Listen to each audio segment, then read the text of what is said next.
Bonjour et bienvenue dans ce nouveau numéro de Faut que je vous dise. Aujourd'hui, j'ai posé mon scooter en plein cœur des Flandres, dans un petit village qui s'appelle Zuidcote, 1600 habitants, bordé par la mer du Nord, pour parler de l'aller vert avec la CARSAT.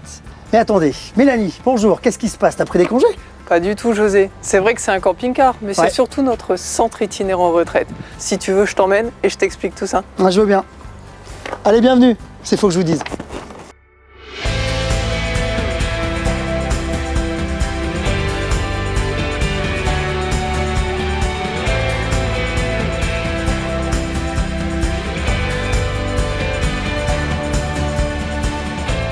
Bon, sympa ce petit camping-car, ça donne bien envie de partir en week-end dans cette belle côte d'Opale, hein, franchement. Bah, c'est pas vraiment fait pour ça, on est là pour travailler, José, quand même. Dommage. Bon, Mais ça, ouais. c'est un centre itinérant retraite. Ça marche comment? Alors le but, c'est d'aller au plus près des gens pour pouvoir leur donner de l'information retraite. Donc en fait, on va dans les communes les plus loin de nos lieux d'accueil habituels. Donc soit les communes nous appellent pour qu'on vienne, soit nous, on a ciblé des territoires parce qu'on sait qu'il y a un besoin important et on appelle le maire de la commune pour avoir l'autorisation de venir s'installer sur une journée. C'est le fameux aller vert, c'est-à-dire que vous posez comme ça votre camping-car en plein cœur d'un village et comment vous ouvrez les haut-parleurs et vous criez « Mesdames et messieurs, le camping-car de la CARSAT est avancé ». Mais bien sûr, on est bien plus moderne que ça, José, je t'ai expliqué la dernière fois. C'est quoi, hein? Le site l'assurance-retraite.fr et l'espace perso. Évidemment, Voilà. tout passe par là. Bien évidemment, tu peux prendre rendez-vous via ton espace et les lieux de passage du centre itinérant sont indiqués et sont ouverts au rendez-vous. Ah ouais, parce qu'il y a les centres itinérants retraite et il y a les points d'accueil retraite et les agences. Il faut bien distinguer tout ça. On a beaucoup de lieux d'information retraite sur tout le territoire. On en a combien à peu près sur le territoire? Bon, José, si t'en as une centaine, c'est pas mal, je sais pas, aucune idée. Quasiment 700. Ah ouais, on va regarder une petite infographie avant d'en parler, regardez. Ça va.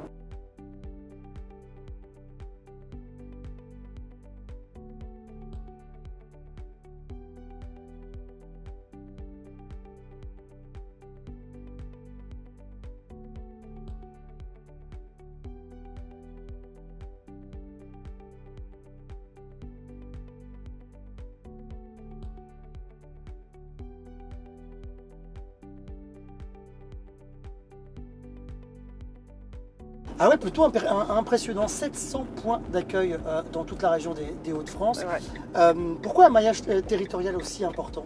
Alors, c'est très important pour nous parce que notre rôle premier, c'est d'informer les assurés, de les conseiller dans leur choix de vie, mais aussi de les accompagner dans leur démarche retraite. Et pour ça, il faut aller vers eux. Donc on s'appuie sur l'ensemble de nos lieux d'accueil. Informer, conseiller, accompagner. C'est bien ça. Attends, c'est pas là le café dont tu m'as parlé, là où tu voulais m'emmener? Bah si, bien sûr, on y va. Allez, on y va.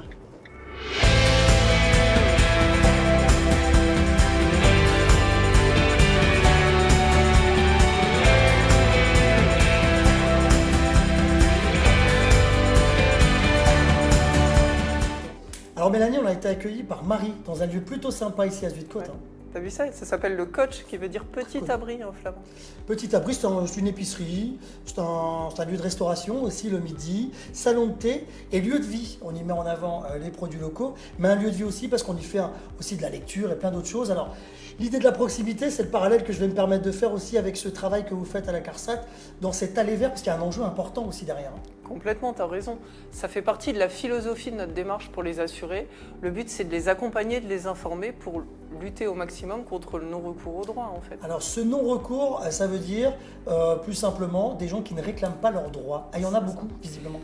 Il y en a quelques-uns, effectivement. Il y a plusieurs études nationales qui montrent qu'environ 10% des personnes qui ont travaillé dans le secteur privé de l'industrie ne réclament pas leurs droits de retraite personnelle.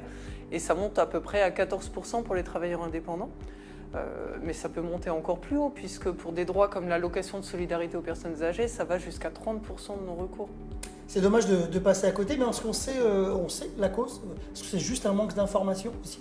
Alors, pas forcément, José. Effectivement, le manque d'information, ça fait partie des causes du non-recours.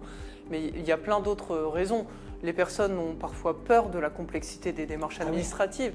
Ils ont peur de rentrer en contact avec quelqu'un qui considère être de l'administration.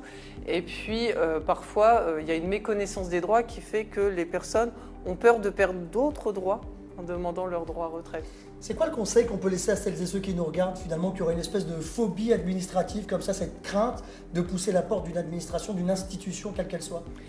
C'est vraiment d'oser venir rencontrer un conseiller. Déjà s'informer d'une manière générale sur notre site internet, sur les différents supports. Et ensuite, quand la personne a besoin d'informations complémentaires, vraiment ne pas hésiter à prendre rendez-vous avec un de nos conseillers parce que son rôle, c'est d'informer, de conseiller, d'accompagner.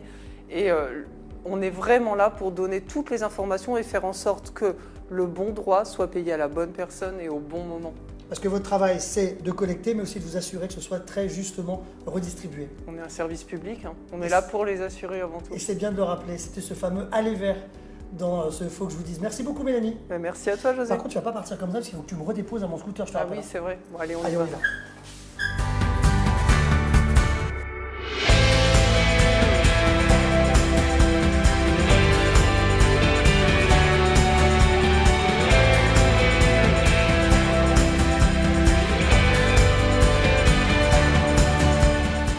Dans ce numéro, on parlait du fameux aller vers de la CARSAT, Mélanie. Oui, parce que le rôle de la CARSAT, c'est d'aller vers les assurés pour leur permettre d'avoir toutes les informations et bien évidemment pour lutter contre le non-recours aux droits. Ouais, éviter de passer à côté de ses droits, envoyer les points d'accueil retraite, les agences et aussi ces centres itinérants retraite, c'est ça, 3 dans la région des Hauts-de-France qui vont un petit peu partout. Oui, ils se déplacent sur les territoires les plus éloignés de nos points d'accueil fixes, sur l'intégralité du territoire des Hauts-de-France. Et pour savoir où ils se situent, on a rendez-vous. L'espace personnel de l'assurance retraite.fr. Merci beaucoup Mélanie. Je t'en prie. Merci à vous. Et ça, fallait que je vous dise.